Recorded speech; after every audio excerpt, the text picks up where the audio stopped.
बड़ी खबर आपको बता दें देहरादून से, जहां पर रोडवेज कर्मचारियों के आंदोलन पर परिवहन निगम अब सख्त हो गया है। आंदोलन से हुए नुकसान को लेकर कर्मचारियों से वसूलने के आदेश दे दिए गए हैं, जहां एमडी दीपक जैन ने जारी किए हैं आदेश। सभी मंडलीय प्रबंधक और डिपो सहायक प्रबंधकों के लिए आदेश को जारी किया है। तो वहीं दूसरी तरफ रोडवेज कर्मचारियों ने अब अपने आंदोलन को शुरू कर दिया है, तेज कर दिया है। दरअसल 27 अक्टूबर से क्रमिक अनशन शुरू होगा।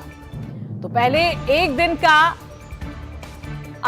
आंदोलन किया गया था रोडवेज के कर्मचारियों के जरिए,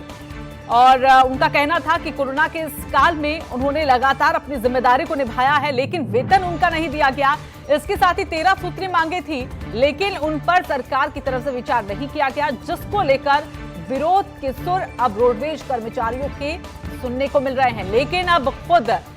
जो विभाग है वो इन पर सख्त हो रहा है।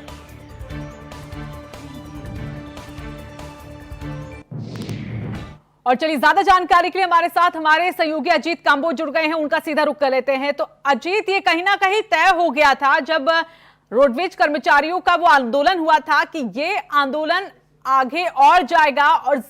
देखा जाए तो ये और भी ज्यादा आक्रामक हो सकता है। वो दिखता हुआ दिख रहा है, विभाग कार्रवाई करने के मूड में है।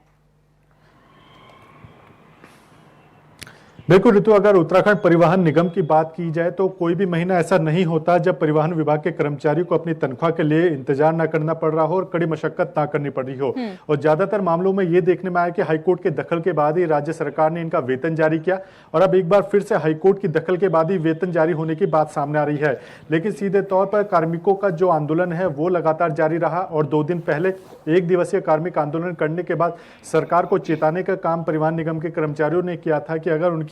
तनख्वाह या जो उनका 13 सूत्रीय मांग पत्र है उस पर सरकार निर्णय नहीं लेती है तो 27 या 28 अक्टूबर से दोबारा वो कार्मिक आंदोलन शुरू कर देंगे, और जिसमें पूरी तरह से पहाड़ पर जो चलने वाली रोडवेज है या अन्य राज्यों को जाने वाली रोडवेज है उनका चक्का जाम कर दिया जाएगा। और एक दिन के आंदोलन के बाद सरकार के साथ इनकी विभागीय बैठक होती है, और बैठक में ये निर्णय होता है कि आपकी सैलरी जल्द जारी कर दी जाएगी, और अन्य जो मांगे हैं उन पर भी सरकार यथोचित निर्णय लेने का काम करेगी। लेकिन अब जब कार्मिक अनशन और कार्मिक आंदोलन लगातार जारी रहा तो एक तरफ से ये बात निकलकर सामने आई कि कैसे इस पर निर्णय होगा, लेकिन इसके बीच ही बड़ी खबर जो निकलकर सामने आई है शासन की तरफ से कि जो परिवहन निगम के एमडी है दीपक जैन, उनकी तरफ से एक बड़ा आदेश जारी किया गया है तमाम जो मंडलीय अधिकारी हैं, तमाम डिपो के अधिकारी हैं, तमाम जो वरिष्ठ अधिकारी हैं, कि जो लोग परिवहन निगम के कामकाज को छोड़कर आंदोलन में उतर पड़े हैं, धरना प्रदर्शन में शामिल हो रहे हैं, तो उनके खिलाफ यहाँ पर कड़ी कार्रवाई करने की अनुशंसा सरकार की तरफ से जारी की गई है, और इसका बकायदा लेटर भी जारी कर दिया गया है। यानी कि कह सकते हैं कि नुकसान यहाँ पर भरपाई अब उनसे वसूली जाएगी जो उस आंदोलन में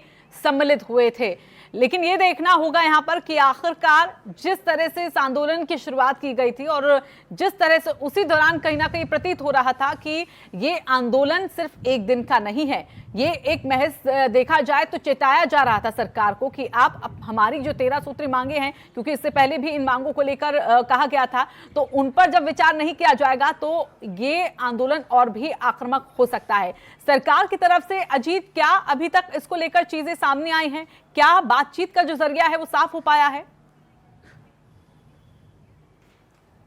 बिल्कुल, अगर परिवहन निगम के जो पदाधिकारी हैं उनसे हमने बात की थी, उनका साफ तौर पर कहना था कि 26 तारीख को दोबारा एमडी के साथ उनकी बैठक होनी है, और उसके बाद ही अगली जो रणनीति होगी वह तय की जाएगी। लेकिन इसी बीच शासन की तरफ से एक पत्र सामने आ जाता है जिसमें एमडी दीपक जैन ने साफ आदेश किए हैं जो भी लोग धरना प्रदर्शन में शामिल हो रहे हैं नुकसान की भरपाई उन्हीं के माध्यम से की जाएगी। तो ऐसे में अब उनका अगला कदम क्या होगा, परिवहन निगम से जुड़े हुए कर्मचारियों का या जो भी लोग इसमें शामिल हैं वो क्या निर्णय लेंगे, इसका इंतजार किया जा रहा है। लेकिन इतना जरूर है कि सरकार के खिलाफ जो कर्मचारी आंदोलन में कूदे थे, अब पूरे नुकसान की भरपाई सरकार ने सीधे तौर पर उन्हीं आंदोलन में कूदने वाले कर्मचारियों से करने का फैसला किया है, जिसका बकायदा लेटर भी यहां पर जारी कर दिया गया है। तो अब इंतजार इस बात का है कि जो कर्मचारी हैं उनकी अगली कार्रवाई क्या होगी। हालांकि 26 तारीख को एमडी दीपक जैन के साथ ही इन्हीं आंदोलनकारी कर्मचारियों की वार्ता होनी है, बैठक होनी है, जिसमें अगले कदम की रणनीति तय होनी थी। लेकिन उससे पहले ये पत्र सार्वजनिक हो चुका है, तो इसको लेकर अब क्या रणनीति आगे तय की जाएगी इसका इंतजार होगा। इतना जरूर है कि 22 मार्च से लॉकडाउन लॉकडाउन के बाद से परिवहन निगम भी पूरी तरह से सेवाएं बंद की हुई थी। अब जब लॉकडाउन में तमाम अनलॉक की प्रक्रिया शुरू हुई है तो बसों का संचालन भी शुरू हुआ है और इसी बीच जो राज्य कर्मचारी हैं परिवहन निगम से जुड़े हुए, उन्होंने साफ तौर पर आंदोलन में उतरकर सरकार से अपने पैसे की मांग की है। 13 सूत्री एक मांग पत्र उनकी तरफ से तैयार किया गया है। जो एक तो दिवसीय इस पर क्या आंदोलन निर्णय शुरू होता हुआ है वो सरकार की आगे तरफ से? तलक कहां जाता है और क्या उससे पहले सरकार यहां पर इस रास्ते को साफ कर पाती है या नहीं?